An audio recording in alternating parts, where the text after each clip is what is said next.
Saligrama police ನಿರೀಕ್ಷಕರ ಕಚೇರಿ ಮುಂಭಾಗ ದಲಿತ ಮುಖಂಡರಿಂದ ಪ್ರತಿಭಟನೆ. ಹುಣಸೂರು ತಾಲೂಕಿನ ಹರವೆ ಗ್ರಾಮದ ಎಚ್.ಸಿ. ಹರೀಶ್ ಅವರು ಕೊಲೆ ಪ್ರಕರಣವನ್ನು ಮರು ತನಿಖೆಗೆ ಒತ್ತಾಯಿಸಿ ಮತ್ತು ಪ್ರಕರಣದ ದಿಕ್ಕು ತಪ್ಪಿಸಿ ಆರೋಪಿಗೆ ರಕ್ಷಣೆ ನೀಡಿರುವ ಸಾಲಿಗ್ರಾಮ ಪೊಲೀಸ್ ಠಾಣೆಯ ನಿರೀಕ್ಷಕರಾದ ಕೃಷ್ಣರಾಜ ಅವರ ಅಮಾನತಿಗೆ ಆಗ್ರಹಿಸಿ ಮತ್ತು ವಿವಿಧ ಬೇಡಿಕೆಗಳ ಈಡೇರಿಕೆಗೆ ಅನಿರ್ದಿಷ್ಟಾವಧಿ ಧರಣಿ ಸತ್ಯಾಗ್ರಹ ಮಾಡಲಾಯಿತು. ಕೊಡಿ ಅಂತೇಳಿ ಆ ಸೂಕ್ತವಾದಂಥ ಪರಿಹಾರ ಕೊಡಿ ಅಂತೇಳಿ ನಾವು ಸರ್ಕಾರವನ್ನು ಒತ್ತಾಯ ಮಾಡ್ತೀವಿ. ಇದನ್ನು ಇಟ್ಕೊಂಡು ನಾವು ನಮಗೆ ಸರಿಯಾದ ನ್ಯಾಯ ಸಿಗೋವರೆಗೂ ಅನಿರ್ದಿಷ್ಟಾವಧಿಯ ಧರಣಿ ಸತ್ಯಾಗ್ರಹವನ್ನು ಇಲ್ಲಿ ಮಾಡಬೇಕು ಅಂತ ತೀರ್ಮಾನ. ಸರ್, ನಿಮ್ಮ ಹೆಸರು? ನನ್ನ ಹೆಸರು ಹರಿಹರ ಆನಂದ್ ಸ್ವಾಮಿ. ಏನಾಗಿದ್ರು ಸರ್? ನಾನು ಕರ್ನಾಟಕ ದಲಿತ ಚಳವಳಿ ನವನಿರ್ಮಾಣ ವೇದಿಕೆಯ ಮುಖ್ಯ ಮಾಡ್ತಿರೋದು. ಇವತ್ತೇನು ಇದ್ದಕ್ಕಿದ್ದಂಗೆ ದಿಢೀರಂತ ಏನು ಮಾಡ್ತಿಲ್ಲ. ನಾವು ಹೆಚ್ಚು ಕಡಿಮೆ 8-10 ತಿಂಗಳಿನಿಂದ ಸರ್ಕಾರದ ಎಲ್ಲ ಸ್ತರದ ಅಧಿಕಾರಿಗಳನ್ನು, ಈವನ್ ಮುಖ್ಯಮಂತ್ರಿಗಳನ್ನು ಸಹ ಭೇಟಿಯಾಗಿ ಅವರಿಗೆ ಮೆಮೊರಂಡಮ್ ಕೊಟ್ಟಿದ್ದೀವಿ. ಮೆಮೊರಂಡಮ್ ಕೊಟ್ಟಾಗ ನನ್ನ ಕಣ್ಣೆದುರಿಗೇನೆ IGP ಅವ್ರನ್ನ ಕರೆದು ಕೊಟ್ಟರು, ನೋಡಿ ಕ್ರಮ ಕೈಗೊಳ್ಳಿ ಅಂತ ಅಂದ್ಕೊಟ್ರು. ನಾವು DC ಅವ್ರು ನೋಡಿದ್ದೀವಿ, SP ಅವ್ರು ನೋಡಿದ್ದೀವಿ, 2-3 ಸಾರಿ ಎಲ್ಲ ಥರದ ಅಧಿಕಾರಿಗಳನ್ನು ನೋಡಿದ್ದೀವಿ. ಆದರೂ ನ್ಯಾಯ ಇಲ್ಲ.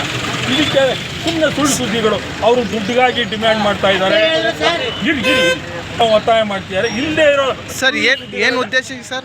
ಏನು ಉದ್ದೇಶಕ್ಕೆ ಸರ್ ಹಣಕ್ಕೆ ಆ ರೀತಿ ಯಾಕೆ ಮಾಡ್ತಿದ್ದಾರೆ ಅಂದರೆ ಈ ಕೊಲೆಯನ್ನು ಮುಚ್ಚಾಕುವಂಥ ಒಂದೇ ಉದ್ದೇಶ. ಈ ಕೊಲೆಯನ್ನು ಮಾಡ್ತಿರ್ತಕ್ಕಂಥವನು ಒಬ್ಬ ಮನಿ ಲ್ಯಾಂಡರ್. ಯಾವ ಊರಲ್ಲಾಗಿರುತ್ತೆ ಅದು? ಇಲ್ಲಿ ಇದರಲ್ಲಿ ದೊಡ್ಡಕೊಪ್ಪಲು,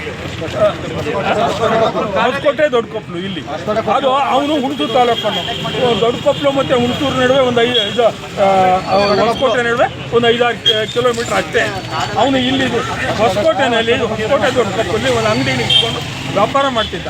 ಭಾಳ ತಿಳುವಳಿಕಸ್ತ ಮತ್ತು ಗಟ್ಟಿಮುಟ್ಟಾದವನು. ಅವನ್ನ ಸಾರ್ವಜನಿಕ ಅಪಮಾನಗೊಳಿಸಿದಾಗ ಅವನು ತಿರುಗಿ ಬಿದ್ದ ಆ ಫೈನಾನ್ಸರ್ ವಿರುದ್ಧ. ಯಾಕೆ ಅಂತಂದರೆ, ನಾನು ಇಷ್ಟೊಂದು ನಿಯತ್ತಾಗಿ ನಿನಗೆ ಎಲ್ಲ ಬಡ್ಡಿ ಕೊಟ್ಕೊಂಡು ದುಡ್ಡು ಕೊಟ್ಕೊಂಡು ಬಂದಿದ್ದೀನಿ, ಆದರೂ ನೀನು ನಾನು ಬಂದು ಹಿಂಗೆ ಅವಮಾನ ಮಾಡ್ತೀಯಲ್ಲ ಅಂತೇಳಿ ಇದು ಮಾಡ್ದೆ.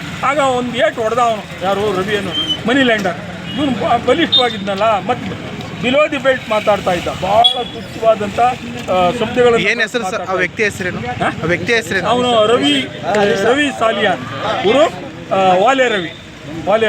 ಅವನು ವಾಸ ಹುಣಸೂರಂತ. ಇವನು ಇಲ್ಲಿ ಇದು ಮಾಡಿದಾಗ ಅವನ್ನ ಯಾವಾಗ ರವಿ ಮೇಲೆ ಹರೀಶ್ ಮೇಲೆ ಹಲ್ಲೆ ಮಾಡಿದ್ನೋ, ಹರೀಶ್ನು ಒಂದೇಟು ಹೊಡೆದ್ಬಿಟ್ಟ.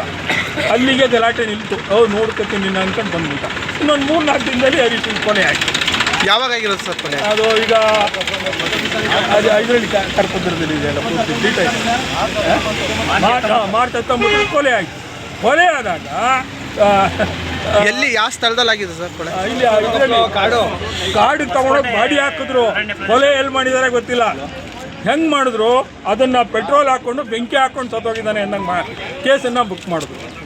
ಪೆಟ್ರೋಲ್ ಹಾಕೊಂಡು ಮನುಷ್ಯ ತಲೆ ಮೇಲೆ ಹಾಕಬೇಕು ಅಥವಾ ಮೈಕೈ ಎಲ್ಲ ಸುಟ್ಟೋಗ್ಬೇಕು. ಎಲ್ಲೂ ಏನೂ ಆಗಿಲ್ಲ. ಒಂದು ಸೈಡ್ ಮಾತ್ರ ಬೆಂಕಿ ಬಿದ್ದಿದೆ, ಒಂದು ಸೈಡ್ ಮಾತ್ರ ಸಲ್ಟು ಸುಟ್ಟೋಗಿದೆ, ಅಷ್ಟು ಮಾತ್ರ ಬೆಂಕಿ ಬಿದ್ದಿದೆ.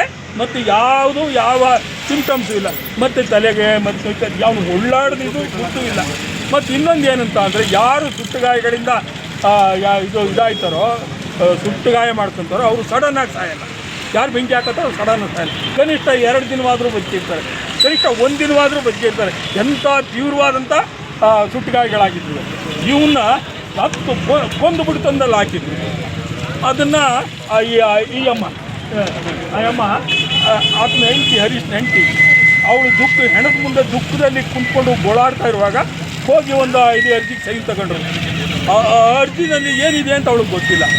ಆತ್ಮಹತ್ಯೆ ಮಾಡ್ಕೊಂಡಿದ್ದಾನೆ ಹರೀಶ ಅಂತೇಳಿ ಅದರಲ್ಲಿ ಇತ್ತು. ಅದನ್ನೇ ಇವತ್ತಿನವರೆಗೂ ಪ್ರತಿಪಾದಿಸ್ತಾರೆ ಹೊರತು ತನಿಖೆಯನ್ನು ಆಚೆ ಈಚೆ ಬಿಟ್ಟಿದ್ದಾರೆ. ತನಿಖೆಯನ್ನು ಕಣ್ಣೇ ಹರಿಸಿಲ್ಲ. ಇದು ಉದ್ದೇಶಪೂರ್ವಕವಾಗಿ ಮುಚ್ಚಾಕಿರ್ತಕ್ಕಂಥದ್ದು. ಇದು ಪೊಲೀಸ್ ವೈಫಲ್ಯ, ಇದು ಸರ್ಕಾರದ ವೈಫಲ್ಯ. ಇದನ್ನು ನ್ಯಾಯ ಕೊಡಿ ಅಂತೇಳಿ ನಾವು 10-12 ತಿಂಗಳಿಂದ ನಾವು ಸತತವಾಗಿ ಎಲ್ಲ ಹಂತದ ಅಧಿಕಾರಿಗಳನ್ನ ಇದು ಮಾಡಿದೆ. ನಿಮ್ಮ ಮುಂದಿನ ನಡೆ ಏನು ಸರ್? ಇವಾಗ ಮುಂದಿನ ನಡೆ ನಾವು ನಮಗೆ ನ್ಯಾಯ